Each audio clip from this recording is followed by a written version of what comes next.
ప్రతిరోజు మనం తాగే నీటిలో మన కంటికి కనిపించని ప్లాస్టిక్ కణాలు ఉన్నాయని మీకు తెలుసా?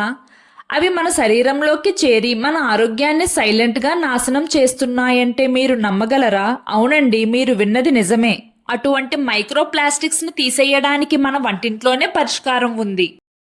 మనం రోజు వాడే బెండకాయలు, మెంతులతో నీటిలో ఉండే మైక్రో ప్లాస్టిక్ ను 90% తొలగించొచ్చట. ఇది సైంటిఫిక్ గా ప్రూవ్ అయ్యింది. ఈ పరిశోధనను యునైటెడ్ స్టేట్ లోని టెక్సాస్ యూనివర్సిటీకి చెందిన శాస్త్రవేత్తలు చేశారు. మైక్రోప్లాస్టిక్స్ అంటే 5 మిల్లీమీటర్ల కన్నా చిన్నగా ఉండే ప్లాస్టిక్ కణాలు. ఇవి మన శరీరంలోకి తాగునీరు, ఆహార పదార్థాల ద్వారా ప్రవేశించి మన ఆరోగ్యాన్ని హాని కలిగిస్తాయి. బెండకాయ, మెంతుల్లోని పదార్థాలు చిక్కనైన జెల్ను తయారు చేస్తాయి. ఈ జెల్ని నీటిలో కలిపినప్పుడు ప్లాస్టిక్ కణాలతో కలిసిపోయి గడ్డ కట్టినట్లుగా ఏర్పడి నీటిపైకి తేలుతాయి లేదా నీటి అడుగున చేరుతాయి. వాటిని వడకట్టి తీసేయవచ్చు. అలా నీటిలో ఉండే మైక్రో ప్లాస్టిక్ ని తొలగించవచ్చు. ఈ పరిశోధన నీరు శుద్ధి చేయడానికి మాత్రమే శాస్త్రీయంగా నిరూపించబడింది.